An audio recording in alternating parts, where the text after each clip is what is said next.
சற்று முன் திமுகவில் இணைந்த கே.பி. முனுசாமி, ஸ்டாலின் கொடுத்த மிக உயர்ந்த பதவி அதிர்ச்சியில் எடப்பாடி. அதாவது காவேரிப்பட்டினம் பூங்காவனம் முனுசாமி எனும் கே.பி. முனுசாமி ஒரு அதிமுகவின் முக்கிய புள்ளி. அதிமுகவில் இவர் கழகத்தின் துணை பொதுச் செயலாளர் ஆவார். இவர் அதிமுகவின் துணை ஒருங்கிணைப்பாளராகவும் இருந்துள்ளார். 1980 காவேரிப்பட்டினம் பேரூர் அதிமுக செயலாளராக இருந்த இவர் மாவட்ட செயலாளர் என பல பதவிகளை வகித்தவர். கிருஷ்ணகிரி மக்களவைத் தொகுதி உறுப்பினராகவும் ஒருமுறை தேர்ந்தெடுக்கப்பட்டவர். 1991, 2001 ஆண்டுகளில் காவேரிப்பட்டினம் தொகுதியிலிருந்தும் 2011 கிருஷ்ணகிரி தொகுதியிலிருந்தும் தேர்ந்தெடுக்கப்பட்டு தமிழ்நாடு அமைச்சரவையில் நகராட்சி நிர்வாகம் மற்றும் ஊரக வளர்ச்சித்துறை அமைச்சராக பணியாற்றி வந்த நிலையில் 2014 அமைச்சரவையில் இருந்து நீக்கப்பட்டார். அதேபோலதான் 2021 ஆண்டில் நடைபெற்ற சட்டமன்ற தேர்தலில் அதிமுக சார்பில் வேப்பனப்பள்ளி தொகுதியிலிருந்து வெற்றி பெற்று தமிழ்நாடு சட்டமன்ற உறுப்பினரானார். எனவேதான் ஏப்ரல் 3 அன்று பதவி வகித்த மாநிலங்களவை உறுப்பினர் பதவியிலிருந்து அன்று விலகினார். அதுமட்டுமில்லாமல் சமீபத்தில் மறைந்த முன்னாள் முதல்வர் ஜெயலலிதாவின் 78வது பிறந்த நாளை முன்னிட்டு ஓசூரில் நடைபெற்ற அதிமுக பொதுக்கூட்டத்தில் பேசிய கே.பி. முனுசாமி சசிகலாவின் அரசியல் வருகையை கடுமையாக விமர்சித்தார். ஜெயலலிதா உயிருடன் இருந்த போதே தான் அரசியலில் ஈடுபட மாட்டேன் என்று கடிதம் எழுதி கொடுத்துவிட்டு வெளியேறியவர் சசிகலா என்று குறிப்பிட்ட அவர் தற்போது வாக்குறுதியை மீறி மீண்டும் அரசியலுக்கு வந்தது ஏன் என்று கேள்வி எழுப்பினார். அதுமட்டுமில்லாமல் சசிகலா குடும்பத்தினர் அதிமுகவின் இரத்தத்தை உறிஞ்சி பல ஆயிரம் கோடி ரூபாய் சொத்துக்களை சேர்த்துள்ளதாக முனுசாமி குற்றம் சாட்டினார். தர்மம் தன் கடமையை செய்ததால் தான் அவர் சிறை செல்ல நேரிட்டது என்றும் அத்தகைய பின்னணி கொண்ட ஒரு குடும்பம் இன்று எடப்பாடி பழனிசாமி மீது பழி சுமத்துவது கண்டிக்கத்தக்கது என்றும் அவர் சாடினார். மக்கள் நலனை பற்றி சிந்திக்காமல் சுயநலத்துடன் செயல்படுபவர்களுக்கு அதிமுகவில் இடமில்லை என்பதை அவர் தன்னுடைய பேச்சின் மூலம் உறுதிப்படுத்தினார். சமீபத்தில் கமுதியில் நடைபெற்ற கூட்டத்தில் பேசிய சசிகலா அவர்கள் எடப்பாடி பழனிசாமி தன்னை முதுகில் குத்திவிட்டதாக குற்றம் சாட்டியிருந்தார். சிறையில் இருந்தபோது தன்னை தமிழகத்திற்கு மாற்ற சொன்னவர்களின் பேச்சை கேட்டிருந்தால் இன்று உயிருடன் இருந்திருப்பேனா என்பதே சந்தேகம் என அவர் உடுக்கமாக பேசியிருந்தார். இதற்கு பதிலடி கொடுக்கும் வகையிலேயே முனுசாமி சசிகலாவின் கடந்த கால செயல்பாடுகளை சுட்டிக்காட்டி விமர்சித்துள்ளார். சசிகலா தன்னுடைய அரசியல் புதிய பயணத்தை தொடங்கி எம்.ஜி.ஆர். மற்றும் ஜெயலலிதா உருவம் பொறித்த கொடியை அறிமுகப்படுத்தியுள்ள நிலையில் அதிமுக தலைமைக்கும் அவருக்கும் இடையிலான அரசியல் மோதல் தீவிரமடைந்துள்ளது. ஒருபுறம் சசிகலா தார்மீக உரிமையை கோர, மறுபுறம் அதிமுக நிர்வாகிகள் அவர் மீதான ஊழல் புகார்களையும் பழைய கடிதங்களையும் முன்வைத்து முடியெடுக்க முயன்று வருகின்றனர். இந்த அரசியல் மோதல் வரும் நாட்களில் தமிழக அரசியலில் பெரும் பரபரப்பை ஏற்படுத்தும் என்று எதிர்பார்க்கப்பட்டும் வருகிறது. அதுமட்டுமில்லாமல் தமிழ்நாட்டில் கல்வி மற்றும் வேலை வாய்ப்புகளில் வன்னியர்களுக்கு 10.5% உள் இட ஒதுக்கீடு வழங்க தமிழக அரசு சார்பில் சட்டம் இயற்றப்பட்டது. மேலும் சீர்மரபினருக்கு 7% ஒதுக்கீடு வழங்கவும் மசோதா நிறைவேற்றப்பட்டுள்ளது. மிகவும் பிற்படுத்தப்பட்டோருக்கு இடஒதுக்கீட்டில் குறிப்பிட்ட அளவு உள் ஒதுக்கீடு வழங்க மத்திய பிரிவு ஏற்படுத்தப்படும் என்று கூறப்பட்டுள்ளது. இந்த நிலையில் அதிமுக துணை ஒருங்கிணைப்பாளர் கே.பி.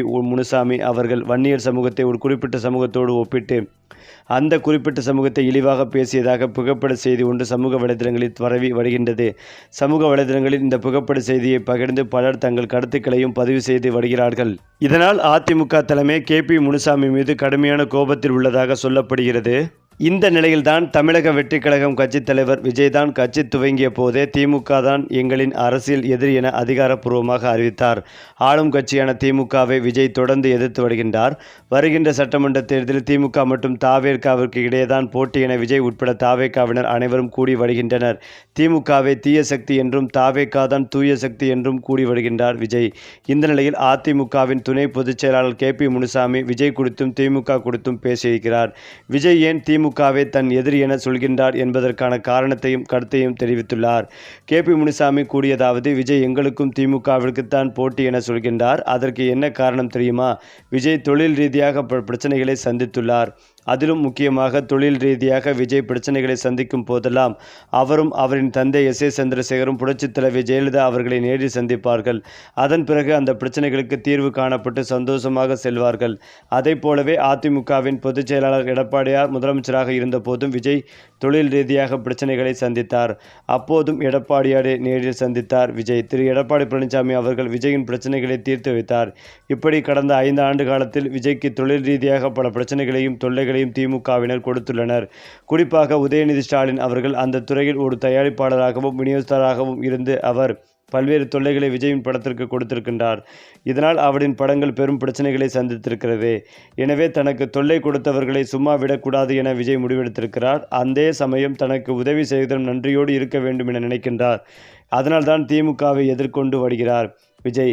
அவர் ஆட்சிக்கு வருவது குறித்து பேசவில்லை. திமுக தான் நம் எதிரி என்று சொல்கின்றனர். எனவே விஜய் மீது அன்பு வைத்திருக்கும் அதிமுக ஆட்சிக்கு வருவதில் அவருக்கு எந்த ஆட்சேபனையும் இல்லை என பேசியிருக்கிறார்கள் அதிமுகவின் துணை பொதுச் செயலாளர் KP முனுசாமி. குறிப்பாக இவரின் பேச்சு பரபரப்பை ஏற்படுத்தியது என்றுதான் சொல்ல வேண்டும். திடீரென அதிமுக விஜய் மீது அன்பு வைத்துள்ளனர். அதிமுக ஆட்சிக்கு வருவதால் விஜய்க்கு எந்த ஒரு பிரச்சனையும் இல்லை என்பது போல பேசியிருக்கிறார் KP முனுசாமி.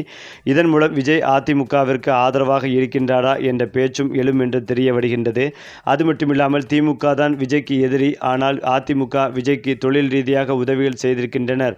மறைந்த முதல்வர் ஜெயலலிதா அவர்களும் முன்னாள் முதலமைச்சர் எடப்பாடி பழனிசாமியும் விஜய்க்கு உதவி செய்திருக்கின்றனர். ஆனால் திமுகவின் உதயநிதி ஸ்டாலின் அவருக்கு தொழில் ரீதியாக பல தொல்லைகளை கொடுத்திருக்கின்றார். மேலும் மறைந்த முதல்வர் ஜெயலலிதா அவர்களும் முன்னாள் முதலமைச்சர் எடப்பாடி பழனிசாமியும் விஜய்க்கு உதவி செய்திருக்கின்றனர். ஆனால் திமுகவில் உதயநிதி ஸ்டாலின் அவருக்கு தொழில் ரீதியாக பல தொல்லைகளை கொடுத்திருக்கின்றார். எனவே தனக்கு உதவி செய்த அதிமுக மீது விஜய்க்கு நன்றி இருக்கின்றது என கூறியுள்ளார் KP முனுசாமி. இது கண்டிப்பாக பேசும் பொருளாக இனி வரும் நாட்களில் மாறும் என்றே தெரிய வருகின்றது.